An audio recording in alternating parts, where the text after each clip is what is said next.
This is the first morning with a hard frost for us. Look at that little dinky dinker. That's a ewe lamb, but that's awfully small. I don't know what's wrong with her. She might be on my cull list already. But as you can see, it's a beautiful morning here in southern Minnesota. I always get a kick out of what George calls it central Minnesota where he lives.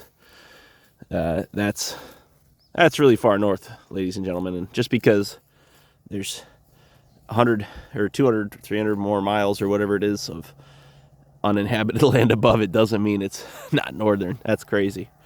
This is what the sheep and milk cow are getting today. You can see we got plenty of grass yet. But this is our first hard frost, or soft frost. I don't think it's not a killing frost, whatever that is. But there's frost everywhere this morning. The ground is getting a little crunchy, and you can see right here that the clover is starting to pull back just a hair. And as we get more frost, that'll die off, and they'll just be the standing grass. So, I think we're going to be able to snake 2 more rotations out of this farm before it's on to hay. Pardon me, I have a bit of a cold. I always love when my kids go back to school because I get sick instantly the first week they're at school. But, yeah, so this year grass management went a little better than last year because if you recall last year I had added a bunch of cattle and we didn't have any grass at Doug's, so I just dropped them in the middle of my little sheep farm and they ate up the grass really fast. And now, we still have 8 to 12 inches of grass out here depending on the spot. Like this is a really nice, there's lots of grass here. And so I'm going to just nip this. I'm starting to open up my paddocks again, much like I do in the spring. Excuse me. I kind of pulse with the seasons is kind of how I think of it, which is we start out flying across the farm as fast as we can to keep up with the growth. And then as we hit the dry summer, I slow way down and I try to spread out the grazing, tighten them up. And then as we hit the fall, lesser flush, I would call it, then we try to speed up again. And the purpose of me speeding up is that they aren't nipping this down to the ground so that I can hit it one more time, because it's going to stop growing here maybe in the next 2 weeks. And so my goal is always to try to get to around Thanksgiving or December grazing while I can. And I think that's a pretty good goal. I think I could go a lot further if I destocked. But I mean, I have, what do I have out here? 75 ewes, 4 rams, and a big fat milk cow. And I got a little puppy jumping on me. We decided to call this one Honey Dog. So this is the one we're keeping with Shep. So I could go a lot further, but I figured there's like an opportunity cost. Because snow will block me eventually, and the grass doesn't really help me a whole lot versus stocking higher if it's under a foot of snow.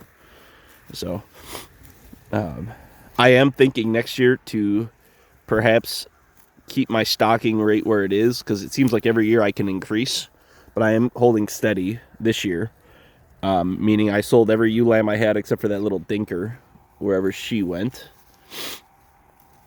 And then I just have wethers that'll be here till Christmas time or so.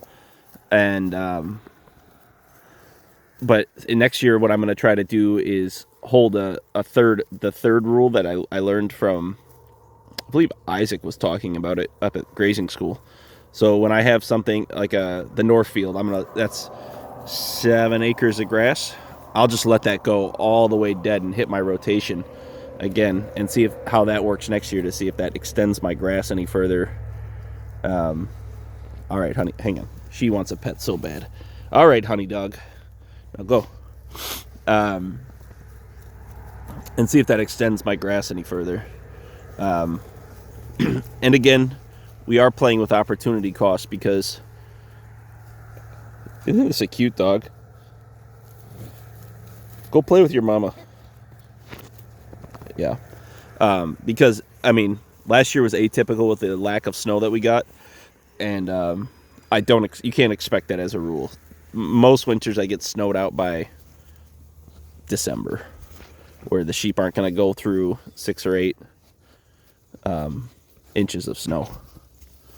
So all the sheep are really putting condition on. I am starting to think, let me find her. That's one of my originals. But this gray girl is, do you see how she's not quite getting condition back? I think this might be her last hurrah, which is sad, but okay. She is 8 years old. Is it 8 years old?